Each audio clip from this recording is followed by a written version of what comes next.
Hello friends, हम देखते हैं कि वेस्कुलर बंडल जो होते हैं वो टू टाइप्स के होते हैं। कौन कौन से? पहला होता है रेडिकल और दूसरा होता है हमारा कॉन्जॉइंट। तो जो रेडिकल प्रकार का जो वेस्कुलर बंडल होता है उसका मतलब होता है कि a radical vascular bundle is a simple arrangement of xylem and phloem in roots. जो हमारे प्लांट्स की जो रूट्स होती है उनके अंदर जाइलम और फ्लोएम का सबसे सिंपल अरेंजमेंट यही होता है। ये ना इसके अंदर जो जाइलम और फ्लोएम होते हैं उनकी जो अरेंजमेंट होती है वो अल्टरनेट होती हैं और वो डिफरेंट रेडियस पर पाई जाती है। जो रेडियल वेस्कुलर बंडल होते हैं वो डाइगोट और मोनोगोट दोनों रूट्स के अंदर पाई जाती है।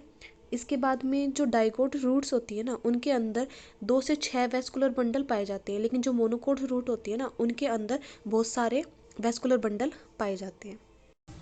साथ में जो ये है ना मेनली यही क्वेश्चन पूछे जाते हैं कि जो रेडिकल वेस्कुलर बंडल होते हैं ये किसके अंदर पाए जाते हैं, तो ये रूट्स के अंदर पाए जाते हैं। और मोनोकोट हो चाहे डाइकोट हो इन दोनों रूट्स के अंदर पाए जाते हैं। सेम ये डिफरेंट रेडियस के ऊपर होते हैं, अल्टरनेट होते हैं एक दूसरे के, मतलब जाइलम और फ्लोएम दोनों अलग अलग हैं और इनके अंदर बीच में कैम्बियम नहीं पाई जाती रूट्स के अंदर।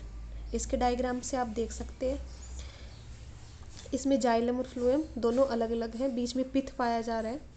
इस तरीके से ये रेडिकल वेस्कुलर बंडल पाए जाते हैं।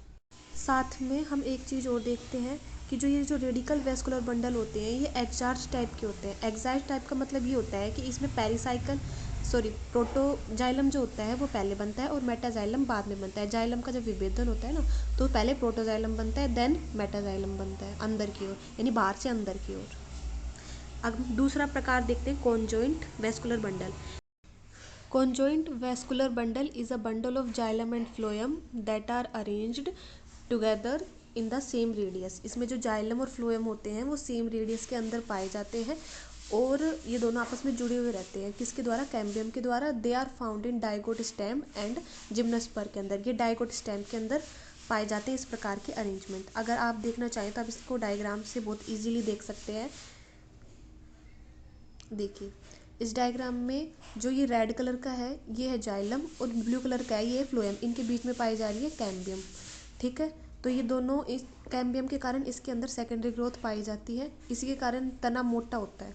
ठीक है, ये तो हो गया कॉन्जॉइंट वेस्कुलर बंडल। ये जो कॉन्जॉइंट वेस्कुलर बंडल होता है ये एंडार्च प्रकृति का होता है, एंडार्च टाइप का होता है। वो था एक्सार्च और ये है एंडार्च। एंडार्च के अंदर एक्सार्च का उल्टा होता है, बाहर की ओर इसमें मेटाजाइलम है और अंदर की ओर प्रोटोजाइलम है। यानी पहले अंदर की तरफ प्रोटोजाइलम बनेगा, देन मेटाजाइलम बनेगा बाहर की तरफ, यानी अंदर से बाहर की तरफ इसकी वृद्धि होती है जाइलम की।